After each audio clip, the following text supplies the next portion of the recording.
IVF treatments పై 20,000 discount. Doctor consultation మరియు ultrasound scan ను ఉచితంగా అందిస్తున్నారు. 49 అంటే సంతానం, 49 అంటే. వెల్కమ్ టు అందమైన జీవితం. నమస్తే డాక్టర్ గారు. నమస్తే జయ గారు. నిన్న నైట్ నేను ఒక మెయిల్ చదివానండి. సిబ్లింగ్స్ మధ్య వచ్చే ఒక రైవల్టీ చిన్నప్పుడు బాగుంటుంది, ఏదో అమ్మ నాన్న సర్ది చెప్తారు, కొంచెం పెరిగి పెద్ద అయ్యేసరికి తగ్గిపోతుందండి. కొంచెం ఏజ్ గ్యాప్ తక్కువ ఉందనుకోండి, వాళ్ళ మధ్య ఇంకొంచెం ప్రేమ ఎక్కువగా ఉంటుంది. కొంచెం ఎక్కువ ఉంటే అది వేరే కోణాలకి దారితీస్తుంది అనుకోండి. ఈ రైవల్టీ అనేది పర్సనల్ లైఫ్లో కూడా వెళ్ళిపోయి అది విపరీతమైన ధోరణులు, ఇటు అక్క కానీ అటు చెల్లెలు కానీ, అది పెళ్ళి అయిపోయిన తర్వాత కూడా ఒకరి జీవితంలోకి ఇంకొకరు ఎంటర్ అయిపోతుంటే జరిగే మలుపులు అసలు మాటల్లో చెప్పలేము. అలాంటి ఇష్యూ అండి ఇప్పుడు ఇది మరి ఎటు దారి తీస్తుందో ఏంటో. ఒకసారి మరి అమ్మాయి నాకు మెయిల్ అయితే చేసింది, నెంబర్ కూడా పెట్టింది, మరి కాల్ చేయమంటారు ఒకసారి. తప్పకుండానమ్మా. సాధారణంగా అంటే చాలా గ్రోయింగ్ మైల్ స్టోన్ అంటూ ఉంటాం. యూజువల్గా తోబుట్టువుల మధ్యన ఉండేటటువంటి ఒక రైవలరీ ఏదైతే ఉంటావో సైకలాజికల్గా అది ఒక పోటీతత్వాన్ని పెంచి జీవితంలో ఎదగటానికి ఒక విధంగా ఉపయోగపడుతుంది. మరి ఇలాంటి ఇష్యూస్ మరి ఎందుకు వస్తున్నాయి అన్నది ఈ అమ్మాయి మాటలో మనకు అర్థం అవుతుందేమో. హలో హలో, ఉషా అండి. అవును మేడం. ఉషా గారు, నేను సుమన్ టీవీ నుంచి మాట్లాడుతానండి, అందమైన జీవితం ప్రోగ్రామ్ నుండి. Hi madam. హాయ్ అండి, బాగున్నారా? బాగున్నాం మేడం. ఉషా, మీరు మెయిల్ చేశారు, చూశాను. నేను డాక్టర్ గారికి కూడా బ్రీఫ్గా చెప్పాను. నేను రైట్, డాక్టర్ గారితో ఒకసారి చెప్పండి, బ్రీఫ్గా చెప్పండి Usha. Okay ma'am. Right, okay. అమ్మా ఉషా, నమస్తే అమ్మా. నమస్తే సార్. ఎంతమ్మా మీ వయసు ఎంత, మీ ఊరు ఎక్కడ? మాది ఖమ్మం సార్. 25 years సార్ నాకు. ఓకే. నేను మా అక్క ఇద్దరమే అక్క చెల్లెలం సార్, ఎవరు లేరు మాకు. మా అక్క ప్రతి విషయంలో నన్ను చిన్నప్పటి నుంచి డామినేట్ చేస్తూ వచ్చేది సార్. ప్రతిదీ తనకి చెప్పి చెయ్యాలి. ఎక్కడికి వెళ్ళినా కూడా తను ఎక్కడికి వెళ్తున్నావు అని అడుగుతుంది. ప్రతిదీ నన్ను ఒక చెల్లిలా ఎప్పుడు చూడలేదు సార్. నన్ను అక్కకి మీకు ఎంత ఏజ్ గ్యాప్ ఎంత? 2 years ఉంటుంది మేడం, అంతే. ఓకే. ప్రతిదానికి తను చెప్పినట్టే చేయాలి సార్. అది స్టడీలో చాలా బాగా చదువుతుంది సార్, గోల్డ్ మెడలిస్ట్. నాకేమో అంత స్టడీ మీద అంత ఇంట్రెస్ట్ లేదు, నేను యావరేజ్ స్టూడెంట్ ని. ప్రతి దానికి నాకు ఏదైనా ఫోన్ వచ్చినా కూడా ఎవరు, ఎంతసేపు మాట్లాడతావు, ఇంతసేపు ఎక్కడికి వెళ్ళావు, అన్ని అంతే సార్. చిన్నప్పటి నుంచి అంతే. ఒక చెల్లిగా ఒక్కసారి కూడా నన్ను ఏంటి అనేసి ఏదైనా బాధ ఉన్నా కూడా ఏమైంది అని అడగదు సార్. అసలు ఇంట్లో తను చెప్పింది వినాలి.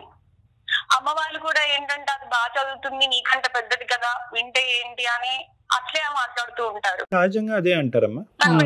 పెళ్లి చూపులు సెట్ చేశారు, ఆ రోజు కూడా నన్ను లోపల పెట్టేశారు అమ్మ వాళ్ళు. అదేలే.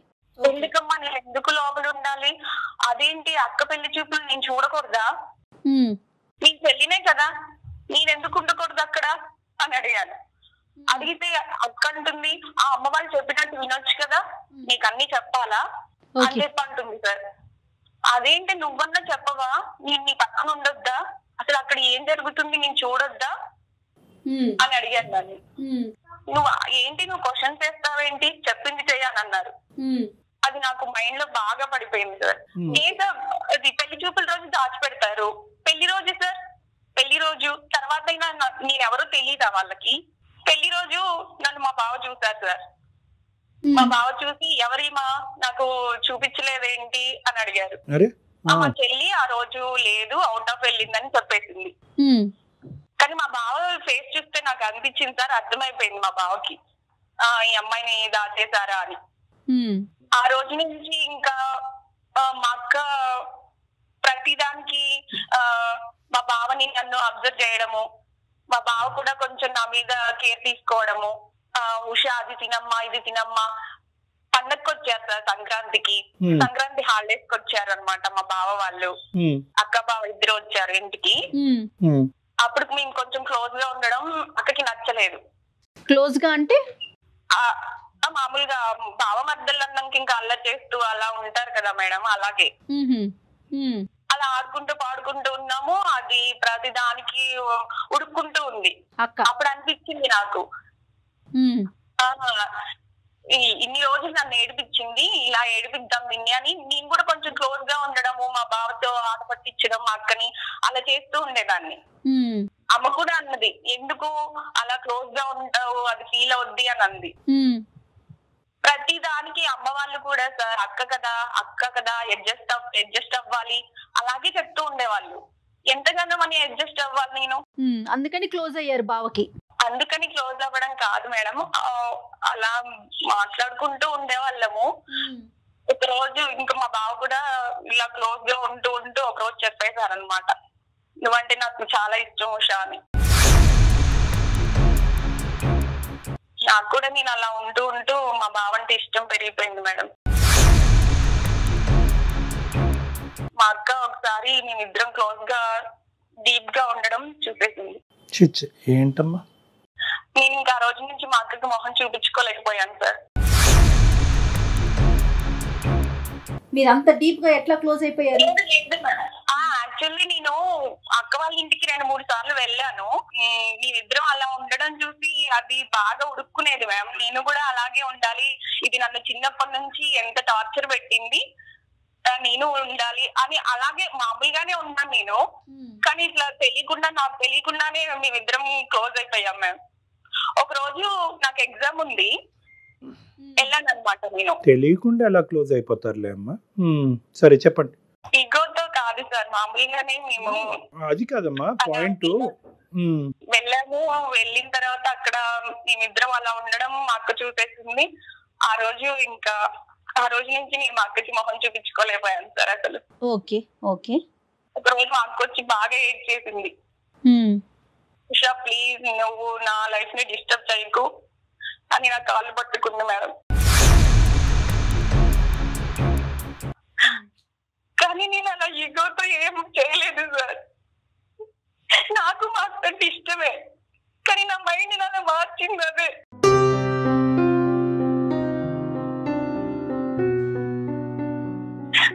నేనేం చేస్తున్నానో ఎలా ఉంటున్నానో నాకేం అర్థమైంది.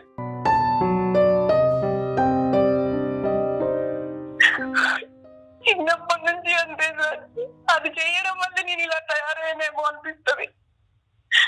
కానీ ప్రతి దానికి మా అక్క నన్ను టార్చర్ చేసింది. సరే కానీ నేను మొన్న మా అక్క అలా వచ్చి అడిగేసరికి నేనేంటి ఇలా చేశాను, నేను ఇలా చేయకుండా ఉండాల్సింది అని అనిపించింది. ఇప్పుడేమో మా బాబాయ్ బాగా ఎడిక్ట్ అయిపోయాడు. నేను వద్దు అని చెప్పిన ఆయన వినరు. నాకేం చేయాలో అర్థం కావట్లేదు. నేను సారీ చెప్పాల్సి వస్తే చెప్తాను. ఉషా ఇది సారీ చెప్తే పోయే బాధ కాదమ్మా. Point number 1. పాయింట్ నెంబర్ 2, ఇప్పుడు బావని కంప్లీట్గా తీసి పక్కన పెట్టు. బావ ఇష్యూ కాదు ఇక్కడ. The issue is between 2 sisters. ఒక పరాయి స్త్రీ బయట స్త్రీకే ఇటువంటి అన్యాయం జరిగితే తట్టుకోలేనప్పుడు సొంత అక్కకి వెన్నుపోటు పడటం అంటారు. ఇక్కడ నువ్వు ఏడుస్తున్నావు, అబ్బా ఏడవద్దమ్మా అనే మాట అనాలని అనిపిస్తుంది, కానీ నీకు సానుభూతి చూపిస్తే కనుక నీ తప్పుని క్షమించి నిన్ను ఇంకా ముందుకు పంపించే వాళ్ళం అవుతామేమో అనే భయంతో నీకు సానుభూతి చూపెట్టడానికి ఇక్కడ వీలు పడదని చెప్తున్నాను నేను. We can't sympathise with you. నీకు సింపతి చూపెట్టడం అనేది ఇక్కడ సొల్యూషన్ కాదు. ఇంకొక విషయం ఏంటంటే కళ్యాణ్ గారు, పెళ్లి చూపులప్పుడు చాలా సహజం అండి మన కల్చర్లో, చిన్న పిల్లల్ని పెళ్లి చూపుల్లో ముందుకు రానివ్వరు. అది చాలా సహజంగా జరిగిపోయే ఒక ఇష్యూ. దాన్ని భూతద్దంలో పెట్టి చూసుకోవాల్సినంత అవసరం లేదు ఉషా. ఇక్కడ ఏంటంటేనమ్మా, బహుశా నీకెవరు కూడా అక్క చెల్లెల మధ్యన కానీ అన్నాదమ్ముల మధ్యన ఉండేటటువంటి వైర్యం ఏదైతే ఉందో అది ఒక సహజ సిద్ధమైనటువంటి వైర్యం, అది శత్రుత్వం కాదు. It's a growing mile stone అంటూ ఉంటారు సైకాలజీలో. అలా ఎదగటం అది ఓకే సార్, కానీ చెల్లి అన్నప్పుడు అక్క వాడినవే వాడడము, అక్క వాడిన డ్రెస్సెస్ అక్క వాడిన బుక్స్ వాడాలని లేదు కదా సార్. చెల్లి కంటూ ఉంటది కదా. కరెక్ట్. ఇవన్నీ నెగిటివ్ పాయింట్స్ అమ్మా. కానీ అక్క నీ మీద చూపెట్టేటటువంటి ఒక ఆధిపత్యం వల్ల అవనియండి, లేదంటే ఒక పెద్దరికం అవనియండి, ఏదన్నా అవనియండి, అది ఎప్పుడైనా నీకు జీవితంలో ఉపయోగపడింది అని నీకు అనిపించిందమ్మా? నీకు కొద్దిగా సొసైటీలో నీకు అంటూ ఒక కంట్రోల్ వచ్చింది, లేదంటే నేను ఈ తప్పు చేసి ఉండేవాడిని, మా అక్క ఆపకపోతే కనుక నేను ఇలా అయి ఉండేదాన్ని, కొద్దో గొప్ప మా అక్క కంట్రోల్ పెట్టడం వల్ల సమాజంలో నాకంటూ ఒక సెల్ఫ్ కంట్రోల్ వచ్చింది, ఇష్టం నేను చదువు మీద ఒక ఇష్టం అనేటటువంటిది ఏర్పడింది, అడ్వాంటేజ్ పాయింట్స్ ఏమీ లేవమ్మా? చెల్లిలాగా ఎప్పుడు చూడదు సార్, అన్నిటికీ స్ట్రిక్ట్ గానే చేస్తుంది. ఇప్పుడు కూడా నాకు నాకేమనిపిస్తుంది అంటే దాని లైఫ్ కోసం నన్ను బతిమలాడుతుందేమో అని అనిపిస్తుంది సార్. నేను సాక్రిఫైసెస్ చేశాను సార్ మా అక్క కోసం, కానీ నాకేం చేయలేదు. కానీ అక్క నా ముందు అలా అడిగేసరికి నేను భరించలేకపోయాను సార్. నేను చేసింది తప్పే, నేను ఒప్పుకుంటున్నాను, కానీ నాకు ఏం చేయాలో కూడా అర్థం కావట్లేదు. అర్థం అవుదమ్మా, ఎందుకంటే అర్థం కానటువంటి పొజిషన్ నీ జీవితాన్ని నువ్వు పట్టుకెళ్ళిపోయావు. అక్క జీవితాన్ని, నీ జీవితాన్ని, మీ బావ జీవితాన్ని, మొత్తం అందరి భవిష్యత్తుని మొత్తం అందరినీ కూడా ఒక తెలియనటువంటి ఒక ప్రాంతానికి తీసుకెళ్ళిపోయాను. నేను అడిగేది ఒకటేనమ్మా, ఇక్కడ నీ సబ్ కాన్షియస్ మైండ్లో అక్క మీద నాకు వైర్యం లేదండి, అక్క మీద పగ తీర్చుకునేటటువంటి ఉద్దేశం నాకు లేదు అని అంటూనే నువ్వు అందులో ముందుకెళ్ళావు. ఎప్పుడైతే కనుక అక్కని ఎదురుగుంటా నిలబడి నీ ఏడ్చిందో, తన జీవితం గురించి బతిమాలుకుందో, అప్పుడు వరకు నువ్వు చేసినటువంటి తప్పు నీకు గుర్తుకు రాలేదు. ఒక అక్క భర్తతో నేను తప్పుగా ప్రవర్తిస్తున్నాను అనేటటువంటి అంశం అక్క వచ్చి ఏడ్చేంత వరకు తెలియదమ్మా. అక్క మీద మీరు కోపాన్ని, తన మీద ఉన్న ఆక్రోశాన్ని మొత్తం తీర్చుకుంటున్నారు. మరి మీ జీవితం ఏమవుతుంది ఉషా, ఆలోచించారా? అదే మేడం, నేను ఆలోచించలేకపోయాను. అది ఏడ్చే వరకు మీరు చెప్పింది నిజమే సార్. నాకు అది ఏడ్చే వరకు కూడా నేను ఏం చేస్తున్నానో నాకు అర్థం కాలేదు. ఇప్పటికి కూడా నేను చేసిన తప్పే సార్, నేను ఒప్పుకుంటున్నాను. నేను ఏం చేయాలో నాకు అర్థం కాకే మీకు పెట్టుకున్నాను. నేను ఈ విషయాన్ని ఎప్పటికీ చెప్పుకోలేను సార్. ఒక ఫస్ట్ స్టాండర్డ్ పిల్లోడు కూడా ఇది తప్పని చెప్తాడమ్మా. దీనికి ఒక సైకియాట్రిస్ట్ ఎవరు అక్కర్లేదు, దీనికి అందరూ తప్పే ఇది. కానీ ఏంటంటే ఇక్కడ నేను కొద్దిగా ఇక్కడ ముందుకు మనం ఏ విధంగా ముందుకు ప్రయాణిస్తున్నాం అనేది మనం అర్థం చేసుకోవాలి అంటే కనుక ఇక్కడ జరిగినటువంటి కొన్ని అంశాలు మనం ఇక్కడ జాగ్రత్తగా అర్థం చేసుకోవాలి. ఇక్కడ ఏంటంటే అక్క నన్ను ఇలా హింస పెట్టింది, బాధ పెట్టింది అంటే కనుక పాయింట్ నెంబర్ 1 నేను ఏమంటున్నానంటే అక్కకి ఖచ్చితంగా నీ మీద ఓకే, నువ్వు ముందు ఈ విధంగా అందంగా ఉన్నావునో, లేదంటే ఎక్స్ట్రా కరికులర్ యాక్టివిటీస్లో ముందున్నావో నో, ఇలాంటి రకరకాల అంశాల వల్ల తనకి ఒక ఈర్ష్య అనేది ఉండుండొచ్చు. రెండోది ఏంటంటే నాకు ఇప్పటికీ కూడా భయం కలిగించేది, చాలా భయం కలిగించే ఒక అంశం ఏంటంటే మీరిద్దరూ ఒక కాంప్రమైజ్డ్ సిచ్యువేషన్లో ఉన్నటువంటి సన్నివేశాన్ని అక్క చూడకపోతే కనుక ఈ ఇష్యూ ఎక్కడి వరకు వెళ్ళి ఉండేది, నెంబర్ 1. నెంబర్ 2, మీ అక్క వచ్చి నీ కాళ్ళ మీద పడి ఏడవకుండా ఉండేటటువంటి పరిస్థితి ఏర్పడి ఉండేది కనుక ఈరోజు నువ్వు కంటతడి పెట్టుకునేదానివా, మాకు ఫోన్ చేసి ఉండేదానివా? అంటే నీకెంత డిలేడ్ రెస్పాన్స్ ఏర్పడింది. కేవలం అక్క చిన్నప్పటి నుంచి నన్ను ఇలా పెట్టింది, ఎలా పెట్టింది అనేటటువంటిది బయటకు నువ్వు పగ ప్రతీకారం అనే మాటలు వాడకపోయినా కూడా ఇంటర్నల్గా నువ్వు రగిలిపోతున్నావు. ఆ ఇంటర్నల్గా రగిలిపోయేటటువంటి మనస్తత్వం ఈరోజు ఒక గెలుపు కింద నువ్వు భావిస్తున్నావు అనమాట. మీ అక్క భర్త మీద నువ్వు సాధించినటువంటి ఒక ప్రేమాయణం ఏదైతే ఉందో అది నువ్వు సబ్కాన్షియస్గా ఒక గెలుపుగా భావిస్తున్నావు. నాకు నీ దగ్గర ఉన్న ఒక సూటైన ప్రశ్న ఒకే ఒకటి, ఇది ఒక తప్పుడు ప్రేమ వల్ల ముందుకెళ్ళినటువంటిదా, లేదా అక్క మీద తీర్చుకునేటటువంటి ఒక పగ? లేదు సార్, లేదు. మా బావతో నాకు కూడా కొంచెం ఇష్టం ఏర్పడింది సార్. మా అక్క మీద ఈగో వల్లనే కాదు, మా బావ అంటే నాకు కూడా కానీ ఖచ్చితంగా అక్క మీద గెలుపు పొందుతున్నాను అనే భావం మొదలైన తర్వాత ప్రేమ మొదలైంది అన్నది నా ఆలోచనమ్మా. Yes or no?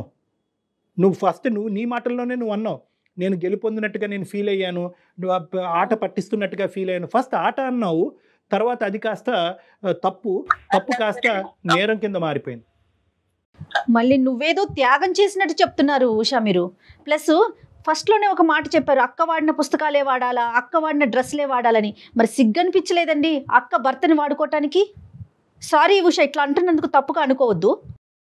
నన్ను అలా నా మైండ్ అలా మారిపోయింది మేడం. ఏంటమ్మా? అమ్మ వాళ్ళు కూడా అక్క చెప్పిందే వినాలి, అక్క చేసిందే చేయాలి. రైట్, కరెక్ట్ అమ్మా. ఇప్పుడు అమ్మ ఒకటి ఇక్కడ Usha, I think you're getting confused between 2 very big concepts. ఇక్కడ ఏంటంటే అక్క బాధ్యతగా ఉంది, అక్క పెద్దరికం వహిస్తుంది, అక్క బట్టలు వేసుకోవాలి, అక్క పెన్సిల్ వాడాలి, అక్క రబ్బర్తో చెరపాలి అనేటటువంటి అంశం వేరో, కాబట్టి ఇలా చేశారు కాబట్టి అక్క భర్తను నేను వాడుకుంటే తప్పేంటి అనేటటువంటి ఆలోచనకి ఈ రెండింటికి నక్కి నాగలోకానికి ఉన్నంత తేడా ఉందమ్మా. 100కి 90 ఇళ్లలో ఇది ఉంటుంది. అన్నయ్య తమ్ముడు కరెక్ట్గా ఉండాలనే ఆలోచనతో తమ్ముడి మీద ఆజమాయిషి చలాయిస్తాడు. ఒక పేరెంటల్ రోల్ అనేటటువంటిది ఒక అన్నయ్య తమ్ముడి మీద చూపెడతాడు, ఒక అక్క చెల్లి మీద చూపెడతాది. ఇప్పుడు నా జీవితం ఏమవుతుంది, రేపొద్దున నాకు అసలు పెళ్ళి అవుతుందా, నేను ఎట్లా, అంత ఆలోచన ఉండదా, మెచ్యూరిటీ లెవెల్స్ ఉండవా? అంటే ఆ కోపంలో ఏదైనా చేసేస్తారంటారా? ఈ అమ్మాయి జీవితం గురించి ఆలోచించడం అన్నది సెకండరీ అమ్మ. But she has no right to take away the life of our sister. వాళ్ళ అక్క జీవితాన్ని పాడు చేసేటటువంటి రైట్ దీనికి లేదు. ఆ మాంత్రికుడు, సారీ మీ సో కాల్డ్ మీ అక్క భర్తని మాంత్రికుడు అంటున్నాను, ఎందుకంటే కనుక ఈ మొత్తం అంశంలో పెళ్ళి అయిన దగ్గర నుంచి పెళ్లి పేట్ల మీద కూర్చుంటూ కూడా నా వైపే చూశాడు అనేటటువంటి ఒకడు అసలు ఎంత పాపం పని చేస్తాడమ్మా. నువ్వు తప్పు చేస్తే కనుక అతను నేరం చేస్తున్నాడు, డబుల్ స్టాండర్డ్స్ చూపెడుతున్నాడు. అక్కతో పాటు చెల్లిని కూడా వాడుకోవచ్చు అనే ఆలోచనతో మొదటి నుంచి ఉంది అతనికి. నీకు మొదటి నుంచి లేదు ఈ ఐడియా. అతను పెళ్లిపేటల మీద కూర్చున్నప్పటి నుంచి అక్కతో పాటు బై 1 get 1 ఫ్రీ అన్నట్టుగా అతను ముందుకు వెళ్ళాడు ఇక్కడ. అందులో డౌటే లేదమ్మా. నన్ను రూమ్ లో పెట్టి అలా ఉంచకుండా ఉంటే అలా అవ్వేది కాదేమో సార్. అదే మాట చెప్తుంది తను, పెళ్లి చూపుల విషయాన్ని తీసుకొస్తోంది. అంటే అయితే ఏంటమ్మా, తర్వాత ఎప్పుడన్నా ఒక 5 సంవత్సరాల తర్వాత నిన్ను చూపెడితే అప్పుడు కూడా నీతో ప్రేమైన మొదలు పెడతాడా? అది కాదు సార్. లేదమ్మా, లేదు. నువ్వు చేసిన తప్పుని సమర్థించుకుంటున్నావు ఉషా. లేదు మేడం, నేను తప్పని ఒప్పుకుంటున్నాను, కానీ నేను అలా చేయడానికి కారణం అయితే నా మైండ్ సెట్ మేడం. నా మైండ్ అలా మారిపోయింది మాత్రం అక్క వల్లే. రైట్. ఇప్పుడు యూ టర్న్ తీసుకుంటావా? ఇప్పుడు నువ్వు చేసింది నువ్వు చేసిన ఏం సమాధానం చెప్పాలో నాకు అర్థం కావట్లేదు. ఎలా ఫేస్ చేయాలో నాకు అసలు అర్థం అవ్వట్లేదు. తల్లి, ఇప్పుడు ఏడవటంలో ఏమీ లాభం లేదు. నేను ఇందాక కూడా చెప్పాను, ఇటువంటి అంశాల దగ్గర మేము సానుభూతి చూపెట్టడం కష్టం, ఎందుకంటే నువ్వు చాలా తప్పు అనే ఉచ్చులో ఉన్నావు. నేను ఒకటే చెప్తున్నాను నీకు, ఇప్పటికైనా జరిగింది. ఇప్పటికి యూ టర్న్ తీసుకుని నీ తప్పుని తెలుసుకుని క్షమాపణ అడిగి వెనుదిరగలవా? Can you come back? నేను ఓకే సార్, కానీ మా బావ. ఎవరమ్మా మీ బావ? మీ బావే పెద్ద మాంత్రికుడమ్మా. మీ బావే నేరస్తుడు ఇక్కడ. మీ బావ తప్పుదోవలో వెళ్తూ ఉంటే కనుక అతన్ని చూసి జాలి పడతావేంటమ్మా? అతని దయాదాక్షిణ్యాల మీద మీ జీవితాన్ని నిలబెట్టకూడదు. నువ్వు గట్టిగా చెప్పాలి. కాదమ్మా, మీ బావకి మీ అక్కనిచ్చి పెళ్లి చేశారా లేకుంటే ఇంకొకటా? మరి ఏం ఉషా? ఎవరిని చూసి జాలి పడుతున్నావమ్మా? ఎవరిని చూసి అయితే నీ జీవితంలో చూసి జాలి పడకూడదో వాళ్ళని చూసి జాలి పడుతున్నావు. ఇంకా నీ వైపు తప్పుగా ప్రవర్తిస్తే చెప్పాల్సింది పోయి నువ్వు ఎంకరేజ్ చేసి మళ్ళీ ఇప్పుడు పాపం బావ అంటున్నావు. పాపం అక్క అనేది మాట్లాడట్లేదు నువ్వు.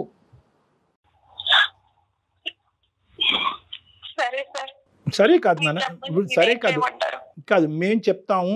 ఒక్కటి నువ్వు జాగ్రత్తగా ఆలోచించుకో ఉషా. ఈరోజు నువ్వు మీ అక్క ఒక టీం. ఇప్పటి వరకు మీరిద్దరు ఒక టీం లాగా వ్యవహరించారో లేదో నాకు తెలీదు.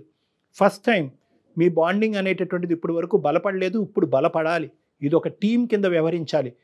మీ ఇద్దరికి ఒక కామన్ సిక్ పర్సన్, ఒక జబ్బు పడినటువంటి ఒక వ్యక్తి ఎవరన్నా ఉన్నారు అంటే కనుక అది మీ బావ.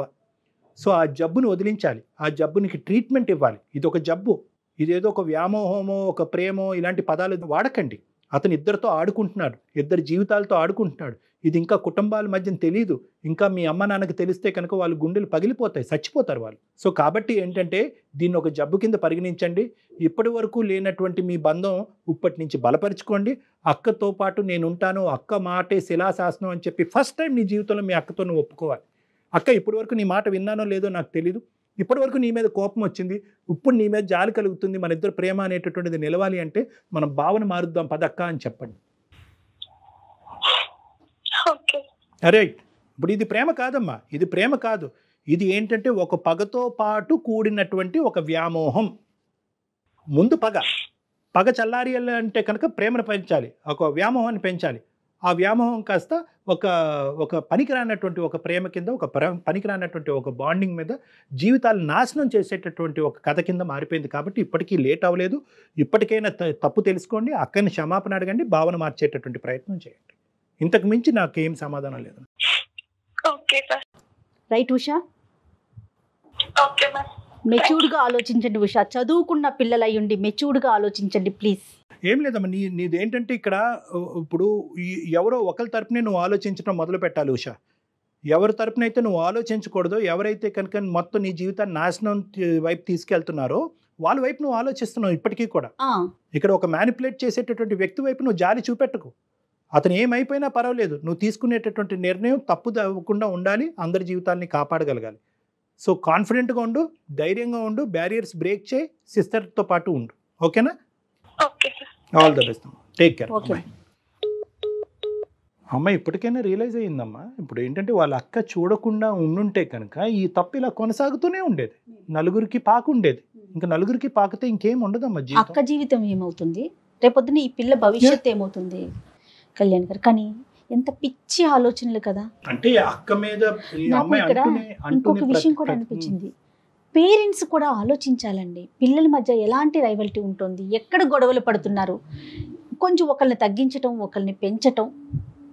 ఎప్పుడు చిన్నదాన్ని నువ్వు కంట్రోల్ చేయి మాకు అప్పుడప్పుడు దాని మాట కూడా నువ్వు విను. అట్లా ఆ అంటే రకంగా బ్యాలెన్స్ చేస్తూ మన ఉంటే సాంప్రదాయంలోనే పెద్దరికం అనేటటువంటి ఆస్పెక్ట్ కి చాలా ఇంపార్టెన్స్ ఉందమ్మా. పెద్దవాళ్ళు అయితే కనుక చిన్నవాళ్ళు ఖచ్చితంగా పెద్దవాళ్ళ మాట వినాలి, తప్పైనా ఒప్పైనా. సో అటువంటి సాంప్రదాయంలో ఏమవుతుందంటే అసలు చిన్న పిల్లల్లోంచి ఏర్పడేటటువంటి మనసులోంచి ఆవిర్భవించే అది కోరికలు, పెరిగి ఆలోచన, పెనుభూతం కాకూడదు Yes. కదా ఇప్పుడు కళ్యాణ్ అయ్యింది గారు. ఇప్పుడు ఆ ఇక్కడ. పిల్ల చూడండి Right. ఎక్కడ దాకా దట్ ఈస్ తీసుకువెళ్ళిపోయిందో. One side of the coin అమ్మా. ఖచ్చితంగా తల్లిదండ్రులు ఆలోచించాలి. అవును. రైట్ అండి. Thank you. Thank you. నమస్తే. సుమన్ టీవీలో మీ పర్సనల్ అండ్ బిజినెస్ ప్రమోషన్స్ కోసం కింది నెంబర్కి కాంటాక్ట్ చేయండి.